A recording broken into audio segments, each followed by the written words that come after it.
Guys आज की video में मैंने एक ऐसा होल्डर तैयार किया है जिसमें लगा हुआ कोई भी बल्ब दिन में बंद और रात में अपने आप चालू हो जाएगा। तो इसकी टेस्टिंग के लिए मैं टॉर्च की फ्लैश लाइट का यूज कर रहा हूँ। जैसे इस पे लाइट गिर रही ये बल्ब बंद हो रहा है। तो गाइज बहुत ही सिंपल सर्किट है। मैंने ओनली 3 कंपोनेंट का यूज करके ये पूरा सर्किट तैयार किया है। तो कोई भी इजीली इसको घर पे बना के यूज कर सकता है। तो इसका सर्किट डायग्राम और कंप्लीट डिटेल आपको वीडियो में मिल जाएगी। तो आप बिना स्किप किए वीडियो को एंड तक जरूर देखना। तो गाइज इसके लिए हमें कुल 3 ही कंपोनेंट की जरूरत पड़ने वाली है, जिसमें एक ट्राइक है BT 136, एक रेजिस्टेंस 330 किलो ओम का और एक LDR। इसके अलावा हमें नॉर्मल कोई भी एक बल्ब होल्डर ले लेना है। तो अब तीनों कंपोनेंट को हम आपस में कनेक्ट कर लेते हैं। तो रजिस्टर को हमें सेकंड लेग और थर्ड लेग के साथ यहाँ पे कनेक्ट कर लेना है और LDR को हमें फर्स्ट लेग और थर्ड लेग के साथ यहाँ पे कनेक्ट करना है। तो चलो इन तीनों को मैं कनेक्शन कर लेता हूँ।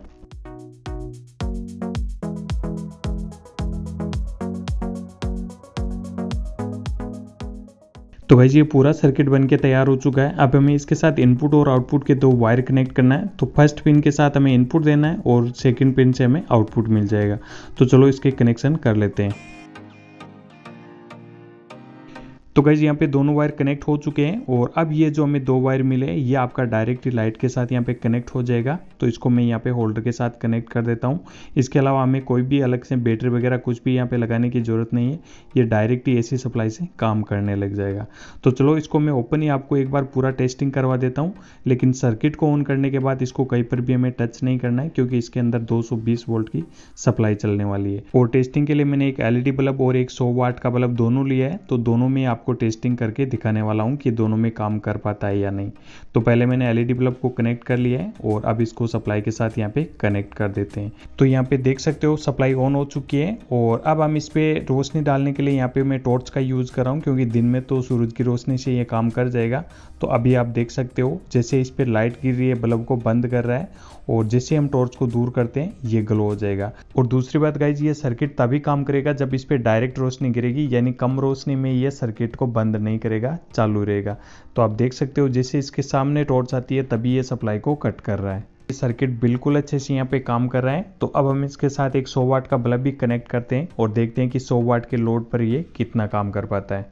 तो चलो LED बल्ब को निकाल के मैं यहाँ पे बल्ब लगा देता हूँ। तो अब आप देख सकते हो गाइज मैंने यहाँ पे 100 वाट का बल्ब कनेक्ट कर दिया है और ये सर्किट बिल्कुल परफेक्टली काम कर रहा है। तो हम इतना मान सकते हैं कि इस पे हम इजीली 100 वाट तक की कोई भी लाइट है वो इसके साथ कनेक्ट करके यूज कर सकते हैं। बाकी इससे ऊपर मैंने टेस्ट किया नहीं है, लेकिन 100 वाट तक ये बिल्कुल परफेक्टली काम कर रहा है। अब गाइज इस पूरे सर्किट को हम इस कैप के अंदर ही फिक्स कर देते हैं, क्योंकि बिल्कुल छोटा सा सर्किट है, इसके अंदर ये फिक्स हो जाएगा। तो LDR को मैंने यहाँ पे बाहर की साइड रख दिया है और ट्रांजिस्टर और रजिस्टर को मैंने अंदर ही फिक्स कर दिया है। तो ये पूरा इस होल्डर के अंदर फिक्स हो चुका है और ये सर्किट बिल्कुल परफेक्टली यहाँ पर भी काम कर रहा है। और गाइस इसको मैंने काफ़ी देर चला के टेस्ट भी कर लिया है, इसमें कोई भी प्रॉब्लम नहीं है। तो आप इसको एक बार बना के जरूर ट्राई करना। और सर्किट डायग्राम आपको इंस्टाग्राम पर मिल ही जाएगा, लिंक वीडियो के डिस्क्रिप्शन में दिया गया है, तो आप फॉलो ज़रूर कर लेना।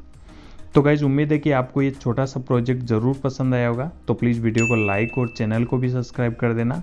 और आज के लिए बस इतना ही, मिलते हैं एक और नई वीडियो में, तब तक के लिए आपका धन्यवाद।